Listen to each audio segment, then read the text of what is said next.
अस्सलाम वालेकुम, मैं हूँ Sidra and welcome back to my YouTube channel. I hope कि मेरी यूट्यूब फैमिली बिल्कुल ठीक ठाक होगी, मज़े में होगी और खुश होगी। अल्हम्दुलिल्लाह मैं भी बिल्कुल ठीक हूँ।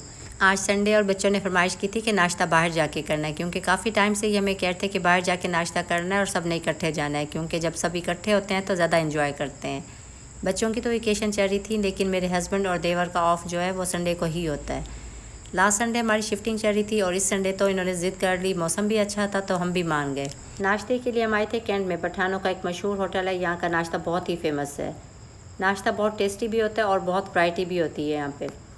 वैसे तो यहाँ पे हर चीज़ ही बहुत टेस्टी है, लेकिन यहाँ का जो पराठा है वो बहुत ही क्रिस्पी होता है और बहुत ही टेस्टी होता है। पराठे के साथ हमने आमलेट, फ्राई एग और चने ऑर्डर किए थे और साथ मीठी लस्सी।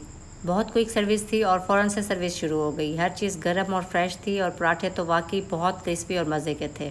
ऐसे पराठे घर में भी इजीली बन जाते हैं, इसके लिए थोड़ी सी प्रैक्टिस चाहिए होती है, लेकिन जो ये मज़ा है कि आप एक ही टेबल पे हैं और आपके सामने नाश्ता गरम गरम आ जाता है और आप अपनी फैमिली के साथ बैठ के एंजॉय कर रहे हैं, तो आपको और क्या चाहिए। हम मदर्स के लिए तो ये बहुत ही स्पेशल फीलिंग होती है। मंथ में 1-2 बार तो ऐसे लाजमी होना चाहिए जब इस तरह की फीलिंग को आप एंजॉय करें।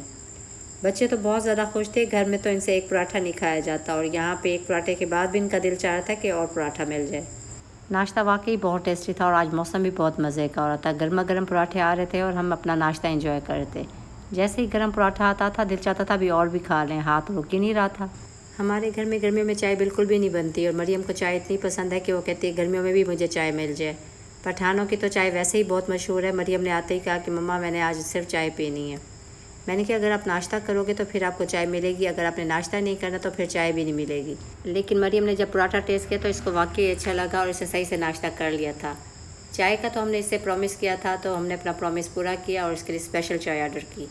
ये बहुत खुश होकर पी रही थी, क्योंकि इसको ना गर्मियों में चाय बिल्कुल भी मैं नहीं देती, तो ये आज बहुत खुश हो रही थी कि मुझे ना आज चाय मिल गई है। हमने अपनी लस्सी इंजॉय की और इसने अपनी चाय। घर आते ही मैं ज़ैनब और मरियम के रूम में आ गई थी, क्योंकि आज मैंने ज़ैनब और मरियम का रूम सेट करना था। इनकी ज्वेलरी और शूज़ तो मैंने पहले ही सेट कर लिए। आज मैं इनके कपड़ों वाली अलमारी सेट कर लूँगी तो इनका रूम भी फाइनल हो जाएगा। पहले तो कपड़ों को देख के मुझे समझ ही नहीं आ रहा था मैं कहाँ से शुरू करूँ। फिर मैंने कपड़ों को 4 पोर्शन में डिवाइड कर लिया था। इस तरह मेरा काम आसान हो गया था और मेरी अलमारी बहुत जल्दी सेट हो गई थी। सबसे पहले तो मैंने अलमारी में कवर बिछाए थे और उसके बाद जो है ना, मैंने जो फर्स्ट पोर्शन था उसमें जो बहुत ज़्यादा हैवी और फैंसी कपड़े थे वो मैंने शादी के लिए अलहदा कर लिए।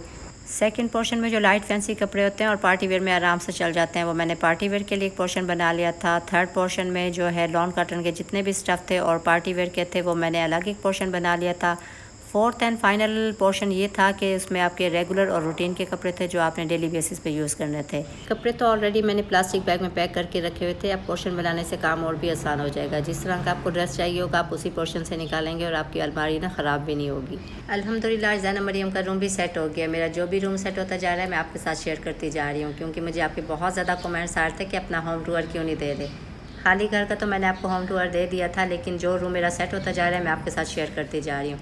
ये ज़ैनब और मरियम के रूम की फ़ाइनल लुक है। आपने मुझे कमेंट्स में ज़रूर बताना है कि आपको इनके रूम की सेटिंग और फर्नीचर कैसा लगा है। बच्चों का जो भी फर्नीचर है वो मैंने शालीमार वाले घर में लिया था और इन्होंने ख़ुद पसंद करके ऑर्डर पे बनवाया था।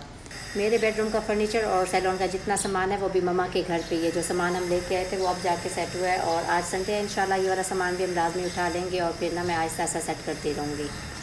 जब मैंने कदीराबाद से शालीमार शिफ्टिंग की थी और फिर शालीमार से मामा के घर शिफ्टिंग की थी तो सर्दियाँ थी, तो मुझे शिफ्टिंग का पता ही नहीं लगा था। जल्दी से मेरा काम ना हो गया था। अभी गर्मी है तो मैं खुद आहिस्ता आहिस्ता सेट कर रही हूँ ताकि ना मेरे पर काम का बर्डन भी नहीं और साथ मेरे सैलून का भी काम चलता रहे। आज लंच में हमने पाए बनाने थे, तो रानी भाभी ने कहा लंच आज मैं बना दूंगी, तो आप इजी होकर ना ज़ैनब मरियम का रूम सेट कर लें। मैंने इनको जितना भी मना किया कि नहीं आप घर से भी कुकिंग करके आते हो तो यहाँ पे आप ना रेस्ट कर लो, तो कहती नहीं ये वाली हेल्प तो हम कर ही सकते हैं, क्योंकि जो रूम की सेटिंग है वो तो आप अपने हिसाब से ही करेंगे।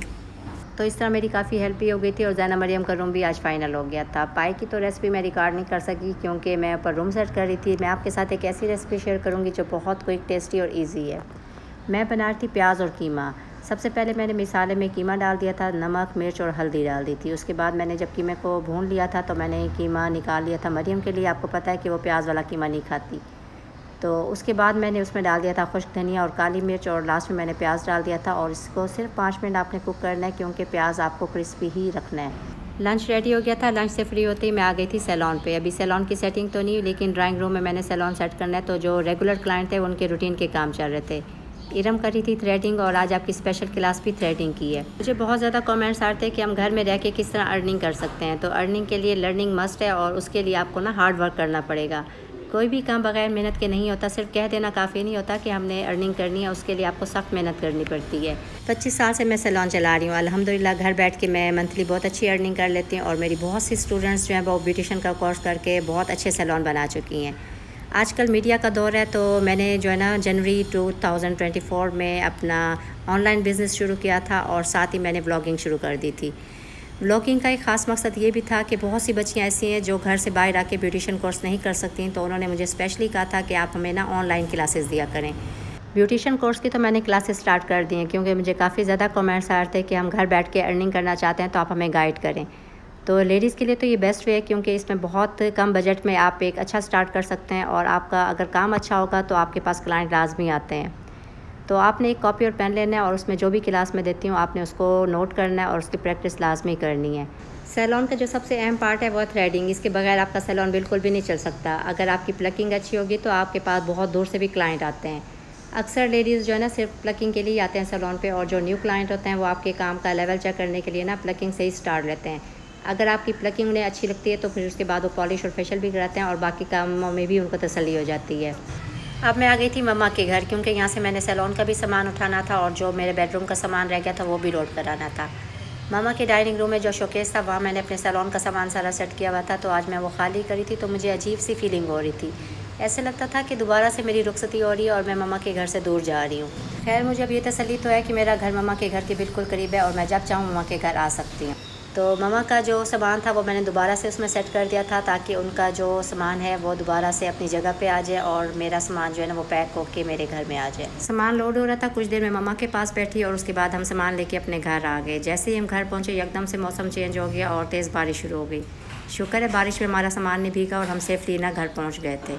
बारिश शुरू होती लाइट चली गई थी और फिर हम सब अपनी चेयर्स लेके ना बरामदे में आ गए थे। यहाँ पे बारिश का बहुत अच्छा सीन लग रहा था। ऊपर काले काले बादल थे और नीचे ठंडी ठंडी हवा चल रही थी और बारिश में ना ये सब्ज़ा बहुत ही अच्छा लग रहा था। उसके बाद आपको पता है कि दिल चाहता है कि कुछ ऐसी चीज़ हो जो मज़ा आ जाए खाने का, जैसे पकौड़े या कोई भी फ्राइड आइटम ना। शुक्र है लाइट जल्दी आ गई थी। लाइट आते ही मैंने आलू भी बॉयल करने रख दिए थे और अंडे भी बॉयल करने के लिए रख दिए थे। आलू में तो मैंने नमक और लाल मिर्च डाला था और साथ थोड़ा सा ना कटा हुआ प्याज डाल दिया था। ये रेसिपी ना मुझे मेरी एक फ्रेंड ने बताई थी, उसके घर में गई थी तो उसने आलू के कटलेट्स बनाए थे तो बहुत ही टेस्टी थे। मैंने उससे रेसिपी पूछी थी, उसने मुझे बताया था, तो आज मैं फ़र्स्ट टाइम ट्राई करी हूँ, लेकिन ये इतनी टेस्टी है कि आपने भी इसको लाजमी ट्राई करना है। इसमें भुना हुआ कीमा भी डलेगा जो मेरे पास पहले से ही रेडी पड़ा हुआ था, तो वो मैंने फ्रीज़र से निकाल लिया था और एक अंडे के मैंने ना 8 पीस किए थे। आपने आलू लेना है और उसके ऊपर थोड़ा सा कीमा रखना है और उसके ऊपर अंडे का एक पीस रख के आपने उसको ना एक बॉल की शक्ल दे देनी है। ये बहुत आराम से ना जुड़ जाता है, क्योंकि आलू होता है तो इसमें ना अपनी ही ग्रिप आ जाती है। तो आपने इसको ना एक बॉल की तरह बना लेना है और उसके बाद आपने ना इसको सूजी लगा के ट्रे में रख लेना है। जब आप इसको फ्राई करने लगेंगे तो आपने इसके ऊपर एग की कोटिंग करनी है, उसमें भी आपने नमक और लाल मिर्च डाल देनी है। जब आप उसको अच्छे से मैश करके रख लेंगे तो आपने फ्राई करते वक्त उसको अंडा लगाना है और उसको ना डीप फ्राई कर लेना है। मैंने अपनी फ्रेंड के घर जब फर्स्ट टाइम खाए थे तो मुझे इतने टेस्टी लगे थे, मैंने उनसे ना फ़ौरन से रेसिपी पूछ ली थी। तो उनकी रेसिपी इतनी इजी थी, मैंने कहा था मैं इसको लाजमी ट्राई करूँगी। आपके साथ मैं इसलिए शेयर कर रही हूँ कि ये बहुत क्विक और इजी रेसिपी है और इसका जो टेस्ट है वो बहुत ही मज़े का है। इसको आप फ्रीज़ तो नहीं कर सकते, लेकिन सर्दियों में ये तकरीबन 3 से 4 दिन रह जाते हैं और गर्मियों में अगर आप इसको फ्राई नहीं करते तो ये ट्रे आप फ्रिज में रख दें तो आपके ना 2 दिन ईजीली चल जाते हैं।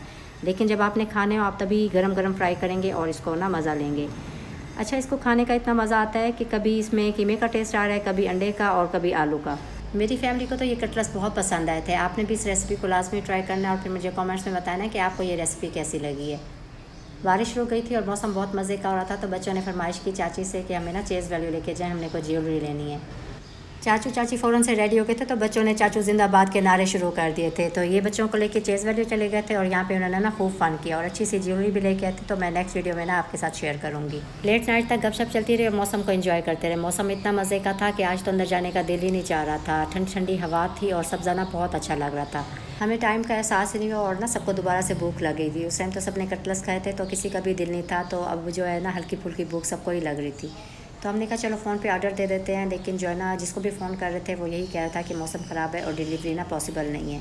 कासिम ने कहा कि मैं खुद ही जाके ना पिज़्ज़ा ले आता हूँ। वो पिज़्ज़ा लेने चला गया था और यहाँ पे चलती पिज़्ज़ा पार्टी। इसके साथ ही आपसे इजाज़त चाहती हूँ। वीडियो अच्छी लगी हो तो लाइक और शेयर ज़रूर कर दें अपनी फैमिली और फ्रेंड्स के साथ, और अगर मेरे चैनल पर फर्स्ट टाइम है तो सब्सक्राइब ज़रूर कर लें ताकि मेरी तमाम वीडियोज़ आपको मिलती रहे। आपके कमेंट्स का मुझे बहुत इंतज़ार रहता है। आपने मुझे ज़रूर बताना कि ये वीडियो आपको कैसी लगी है। अपना बहुत ज़्यादा ख्याल रखें, दुआओं में याद रखें और हमेशा खुश रहें। अल्लाह हाफिज़।